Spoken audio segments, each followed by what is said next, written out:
तो सब चिल्ला रहे थे, पकड़ो पकड़ो पकड़ो, अरे लेने जाने ना पावे, ले जाने ना पावे, पकड़ो पकड़ो, छुड़ा लो छुड़ा लो, जानकी जी को ना ले जाने पावे। तो राम जी का किए, परशुराम जी को बुलवा लिए। और परशुराम जी साधारण थोड़ी, जहां परशुराम जी परसा लेकर के बाकी गेट बंद, जिस गेट से प्रवेश, भारी शरीर, साब राजा जैसे ही परशुराम जी प्रवेश भय, भारी भभूति लगाए हुए, बड़ी बड़ी जटाएं शीश पर, वही परशुराम जी जिन्होंने 21 बार पृथ्वी से, जो अधर्मात्मा राजा थे उनको विहीन करके पृथ्वी को दान दे दिया था भूदेवों को। उस जमाने में सबसे ज्यादा व्यक्ति अगर किसी को डरता था तो परशुराम जी को। और जो चिल्ला रहे थे पकड़ो पकड़ो, मारो मारो, जहां दरवाजे पे नजर पड़ी, ए दादा परशुराम, तो जो आगे वाले थे जैसे ही देखा दादा परशुराम, सो चुप हो गए। अब भागते तो बनता नहीं क्योंकि दरवाजा एक ही, साफ खड़े हो गए। अब पीछे वाला कह रहा है पकड़ो, तो पीछे वाले को क्या पता कि कोई और आ गया, तो वो पीछे चिल्ला, खड़े क्या हो, अब चिल्लाओ पकड़ो। तो धीरे से सारा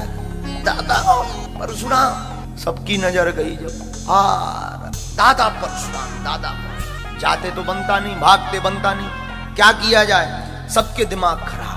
और परशुराम जी जिसकी तरफ भर नजर देख दें कि ये तो देखा हुआ लग रहा, उसे लगे कि हमारी आयु के दिन पूरे हो गए। नजदीक जाने की हिम्मत ही नहीं पड़ी। बोले कहीं अगर प्रणाम करने गए और फरसा उठा कर उन्होंने ठोक दिया, सिर अलग धड़ अलग। इसलिए जो जहां है वहीं से दंडवत प्रणाम, हमारे बाप का नाम ये है, हम प्रणाम कर रहे हैं। और जैसे ही परशुराम जी अंदर आए तो विश्वामित्र जी को गले से लगा लिया, आओ आओ। विश्वामित्र जी जैसे ही गले से लगे सो दोनों हाथ पकड़ लिए और राम जी से कहा लक्ष्मण करो प्रणाम, जल्दी करो। बोले क्यों?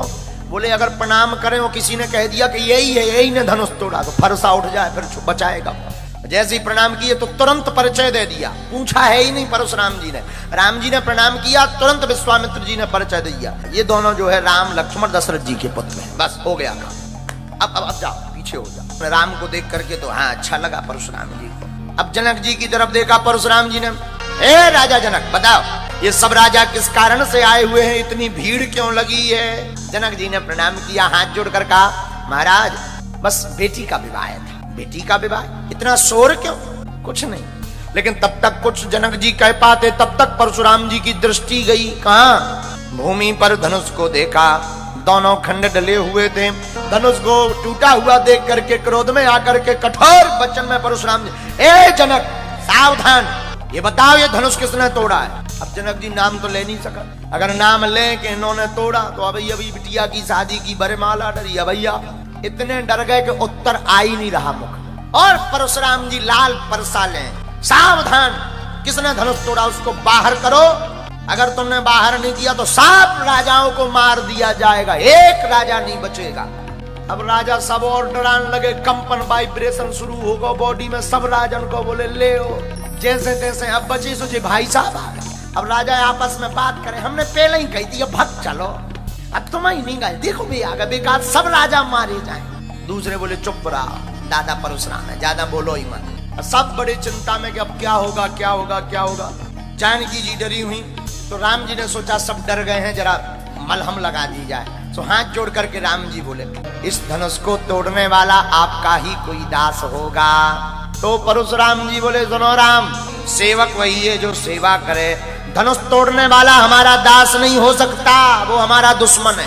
ये शंकर जी का धनुष है, कोई साधारण थोड़ी है। लक्ष्मण जी राम जी से बोले ये तुम्हारे विषय के नहीं है, ये हमारे विषय के हैं, इनको हम समझाएंगे, आप बैठो। राम जी बोले आफत मत करवाओ। अरे लक्ष्मण जी बोले जो जैसी भाषा समझता है उसको वैसी बात करनी चाहिए, ये तुम्हारी पढ़ाई वाले नहीं, आप बैठो, इनको हम समझाते हैं। अब राम जी ने कहा देखो ज्यादा लफड़ाना हो जाए। लक्ष्मण जी बोले आप चिंता न करो, इनको हमारी भाषा समझ। तो राम जी को बैठा दिया। अब लक्ष्मण जी मुस्कुरा गए, जय हो मुनि, जय हो परशुराम दादा की। और जैसे ही मुस्कुराए, अपमान करते हुए परशुराम जी का भरी सभा में लक्ष्मण जी बोले सरकार बचपन में हमने बहुत से धनुष तोड़े, पर आपने ऐसी गुस्सा आज तक नहीं की, पहली बार इतनी गुस्सा कर। इस पुराने धनुष पे आपकी कौन सी ममता आ गई? ये पुराना धनुष था, छुअत ही टूट गया, तोड़ा नहीं है।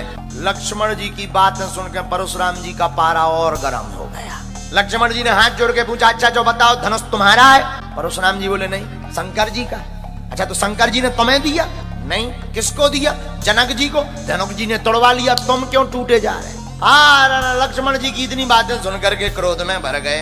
हे बालक, तू लगता है काल के वशीभूत है, तेरी मौत नजदीक आ गई। ये कोई साधारण धनुष नहीं है, शंकर जी का धनुष है। लक्ष्मण जी बोले देखो हम महाराज जी धनुष के बारे में ज्यादा तो जानते हैं, हमें तो सब धनुष एक से नजर आ गए। आपको ज्यादा दिक्कत है 2-4 धनुष और बनवा दें, इससे अच्छे बनवा दें, बड़े बनवा दें, डिजाइन वाले बनवा दें।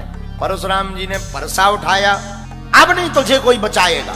लक्ष्मण जी बोले जय हो। लक्ष्मण जी बोले सुन तो छूते ही टूट गया, इसमें रघुनाथ जी का कोई दोष नहीं है। हाथ में परसा लेकर के परशुराम जी मारे क्रोध के भर गए, बोले तुम हमें नहीं जानते। लक्ष्मण जी बोले जानते तो हैं, देखा हमने, अभी अभी तो परिचय बताया आप परशुराम हो। अरे बोले हमको नहीं जानते, हम वो परशुराम हैं कि हमने 21 बार क्षत्रिय कुल शत्रुओं को विनाश कर दिया। विश्व भर में विख्यात सहस्त्रबाहु की भुजाओं को काटने वाला हमारा परसा है, तो हमको जानते नहीं, हम काट देंगे। महाराज जी आप ये जो परसा दिखा रहे हैं ना, इससे हमारा कुछ नहीं बिगड़ना है। आप बातें तो इतनी लंबी लंबी कर रहे कि भूख से पहाड़ उड़ाना चाह रहे। अब परशुराम जी को कोई इतनी बात कह दे और आग लग गई। अंततो गत्वा परशुराम जी विश्वामित्र की तरफ देख करके बोले बाद में हमें तुम दोष मत देना, इसका वध निश्चित है। राम जी ने सोचा कि इन्होंने तो ज्यादा बैटिंग कर, सच में ना मामला गड़बड़ा जाए, कहूँ आफत हो जाए। तो राम जी तो बड़े सरल हैं, राम जी की वाणी सुन करके परशुराम जी का क्रोध शांत हुआ। हाथ जोड़ करके राम जी आप बालक पर कृपा करो। बानरों का और बालक का महाराज एक ही स्वभाव होता है। आप तो परम ज्ञानी हो, महात्मा हो, मुनि हो, आपका तो इतना बड़ा नाम परशुराम, हमारा तो छोटा सा नाम राम। बालक को छोड़ो, पहले तो क्रोध में थे, राम जी ने कुछ बातें कही तो क्रोध शांत हुआ, और जैसे ही क्रोध शांत हुआ सोई लक्ष्मण जी राम जी के पीछे आके भौएं टेढ़ी कहे काओ बाबा जी। जो क्रोध शांत हुआ था फिर आग लग गई, एकदम आग बबूला हो गए, और आग बबूला होकर बोले राम तेरा भाई बड़ा पापी है। लक्ष्मण जी बोले जय हो।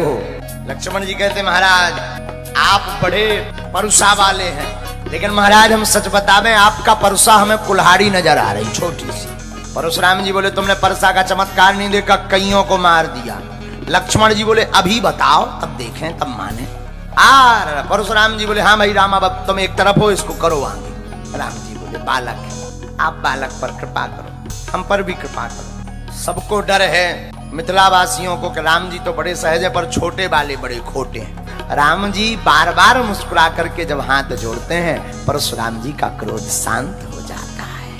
अपना भी धनुष दिया, बल को देखा, राम जी ने धनुष चढ़ा करके परशुराम जी को भी दिव्य दर्शन दिए। परशुराम जी भगवान को प्रणाम करके चले गए। राम जी बोले लेकिन भाई लंका तो आपने जलाई।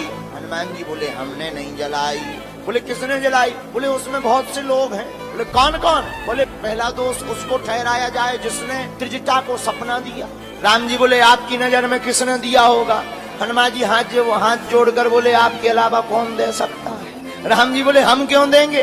हनुमान जी बोले हमें आप मैसेज भेज नहीं पाए होंगे तो हमें लगा कि हमारी कॉल लग नहीं पाई, त्रिजटा की कॉल लग गई तो आपने उसे सपना दे करके कह दिया कि हनुमान जी रावण को बताते भी आना कि हम किसके दूत हैं, लंका जला करके ही आना।